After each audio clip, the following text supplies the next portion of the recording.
Hi, I'm Kylie, just another Army vet. Welcome to the channel. So today I'm reacting to a video from the channel Cogito. This is a great channel. A few years ago I reacted to their Hinduism Explained video and I really loved it. This is Sikhism Explained. Let's get to it. This is the Hari Mandir, the world's largest free kitchen.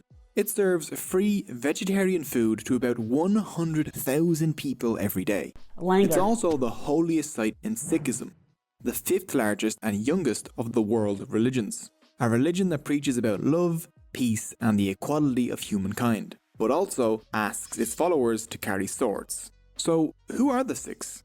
What do they believe? And why does everyone confuse them for Muslims? Well, let's find out.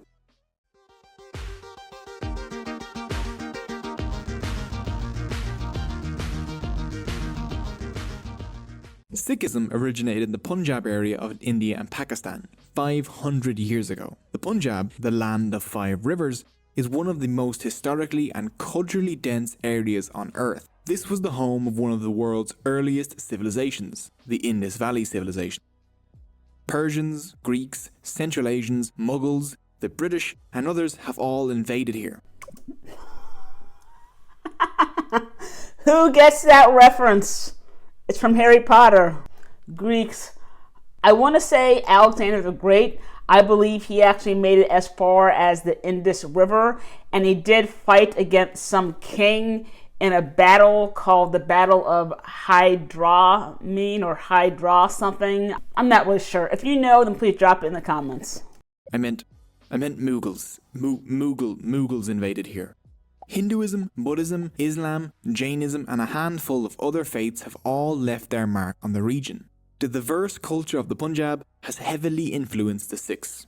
Today there are about 25 million Sikhs. They make up about 2% of India's population, but about 60% of the Punjabs. The Sikh diaspora is spread out across the world, with Only 2%? For some reason I was expecting that number to be higher. Concentrations in the UK, Canada, the US, East Africa, Australia and Malaysia. Sikhs, interestingly enough, make up about 1.5% of Canada's population, which is second only to India. Wow.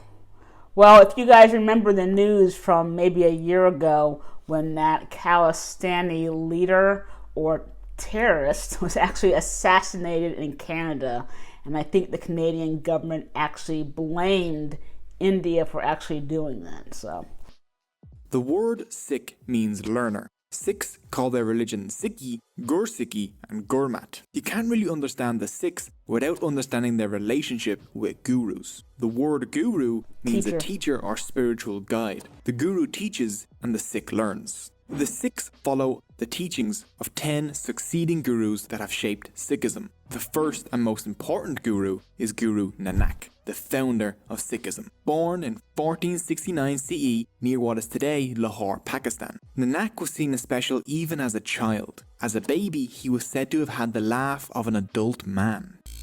Here comes the bird. As a teenager, he preferred to listen to Hindu saints and Sufi Muslim preachers. Who knows what album on the left that he is actually referencing with the design? If you know, then drop it in the comments. Rather than his own parents. As an adult, Nanak would settle in Sultanpur, where he worked for the government. The actions of his fellow government officials and the rich and powerful disgusted him as they exploited ordinary working people, and he hated the caste divisions that he saw all around him. One day, while bathing in a river near Sultanpur, Nanak had a miraculous experience. He was swept up into God's court, where God spoke to him. Nanak reappeared 3 days later, declaring, "There is no Hindu and there is no Muslim. There was only God." This was a message inspired by his experience with God, one that spoke in favour of the equality of humankind and against caste, ethnic and religious divisions. Nanak would later say, "Accept all humans as your equals and let them be your only sect." 9 human gurus followed Nanak, all preaching the same message of one God and the equality of humankind. 2 fundamental events that shaped Sikh history was the martyrdom of 2 gurus. The first was the 5th guru, Guru Arjan, who was roasted alive by the Mughal Emperor Jahangir. The next martyr will be the 9th Guru, Guru Tegh Bahadur. He was beheaded by the Mughals while attempting to defend the religious rights of Hindus. His son, Guru Gobind Rai, the 10th and final human guru, started a new Sikh community called the Khalsa, and ended the line of human gurus by making the Guru Granth Sahib, the Sikh holy book, the last living guru. So I guess that's where the term khalistan comes from. We'll take a closer look at both of these in a bit. So with that brief history out of the way, let's take a look at the core beliefs of Sikhism. 1. One God. The Sikh holy book, the Guru Granth Sahib's opening sentence is just 2 words. Ik Onkar. There is only one God. Nanak made sure it was clear that the focus was on one. Ik doesn't just mean one, it is literally the numeral 1. One God is by far the most important belief in Sikhism. This may not be the kind of God you're used to though. Sikhs believe in a formless, genderless, universal God, beyond description. This God is all of reality and is within everything. They believe no idol or image could ever represent this being, so they use the sacred symbol of Ik Onkar to represent it instead. Many Sikhs refer to this one God by the name Waheguru, Wondrous Lord. Guru Nanak and his followers constantly emphasized that this one could be understood in many different ways. No religion had a monopoly on the truth. Nanak's one could be known as Vishnu, Allah, the Tao, Yahweh, the algorithm, or any other name or belief. The algorithm? God is also known as I am. There was no need to fight over whose God was the true God, as they were all the same one. Recognize all mankind, whether Muslim or Hindu, as one. The same God is the creator and nourisher of all. Recognize no distinctions among them. The temple and the mosque are the same, so are Hindu worship and Muslim prayer. Human beings are all one. Guru Gobind Singh. The lack of a gender for this one God means that there is no difference between men and women in Sikhism. Sikhism was among the first major world religions to make the radical suggestion that maybe, just maybe, women are people too. Women in Sikhism have fought battles, led religious services, and even acted as some of the longest reigning leaders of the entire community. Sikhism isn't based on doing things to get into some heaven or hell. Hell is just life on earth, which your soul is constantly reborn into after you die, which is pretty dark. You see, Sikhs believe in reincarnation and karma, similar to Buddhists, Hindus and Jains. But Sikhs believe that karma is modified by God, as in, karma might decide what life you're born into, but God makes sure that anyone can become a good person in their lifetime if they try. The goal of Sikh life is to break free from the cycle of rebirth by merging your soul back into God's soul. One does this by realizing that you are already a part of God. You just need to let go of your ego. When your soul remerges back into God's, this is called mukti, which is similar to Hinduism's moksha and means liberation. When you remerge, your soul is released from the cycle of rebirth and death and becomes infinite, timeless, and blissful. This is the closest thing Sikhs have to heaven. 2. Maya. Sikhs believe that God is and created reality. But we forget this because humans are distracted by illusion or Maya, which is anything that takes your mind off God. Maya keeps people trapped in the cycle of rebirth and death. Guru Nanak thought that Maya built a wall between people and God. The wall of Maya is built with the 5 thieves: lust, anger, greed, attachment, and pride. It is the duty of all Sikhs to avoid these thieves. The 5 thieves are caused by how mai, literally I, myself. How mai makes people say, I am this, I am that, and it separates you from others, which blocks you from realizing your oneness with God. This ego causes people to live only for themselves, to spew negativity, and to crave power and wealth. Such a person is called munmukh, facing towards desires. Guru Nanak saw the world's problems as the negative effects of ego. Hindu versus Muslim, Israeli versus Palestinian, sitting down wipers versus standing up wipers. All of these conflicts are caused by ego and Maya. The Guru Granth Sahib said it is not religion or race, but it is wealth that divides brothers. But Guru Nanak thought that there was another direction people could face. By being a spiritual person, practicing compassion, truth, contentment, humility and love, and meditating on God, you could instead become Gurmukh, facing towards the Guru. How does one become Gurmukh and egoless? Well, Sikhism offers a path to follow that can help, called the 3 pillars. Three pillars. I think Islam has 5 pillars. 3 pillars are 1. Nam Japo, which is meditation on God and the reciting and chanting of God's name, Waheguru. This is normally done in the morning and before bed. This isn't supposed to just be some mindless ritual either. Sikhs are supposed to genuinely reflect on the qualities of God as they do this. I remember watching a video all about the Sikh or Punjabi regiment and their basic training. And they did actually show the recruits meditating and praying before breakfast, I think. If I remember the name of the video, I will go ahead and link that down below or as an end screen. 2. Kirat Karni, working hard and making an honest living. Guru Nanak said, only he who earns his living by the sweat of his brow and shares his earnings with others has discovered the path of righteousness. 3. Wand Chakna. This is sharing the fruits of your labour with others, providing food and donating to the community. The Sikh tradition of a communal meal or langar at the Gurdwaras is a part of Wand Chakna. That, I believe, is at the Golden Temple in Amritsar, and they actually did the best food review show on this langar, and it was amazing to see that they actually prepare about 100,000 free meals a day. We'll go ahead and link that down below or as an end screen.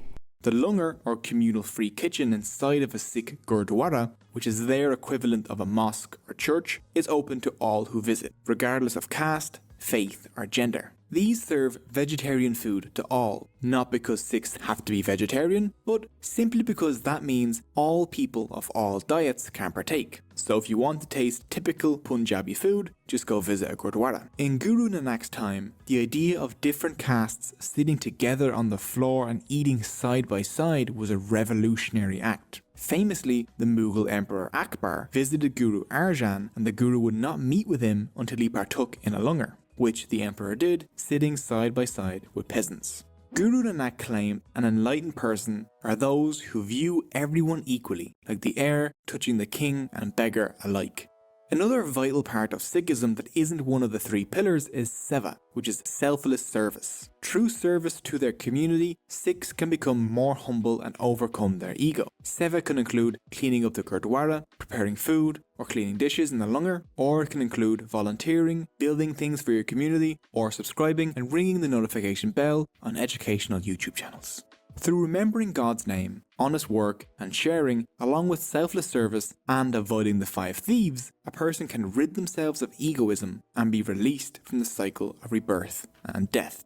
4. The Khalsa. Guru Gobind Rai was the son of the 9th Guru, Tegh Bahadur, who was beheaded by the Mughals and his body was abandoned by his Sikh entourage. They fled easily because no one could recognize them. So, Guru Gobind decided to give Sikhs a distinct look from now on so that they would always be compelled to uphold Sikh values.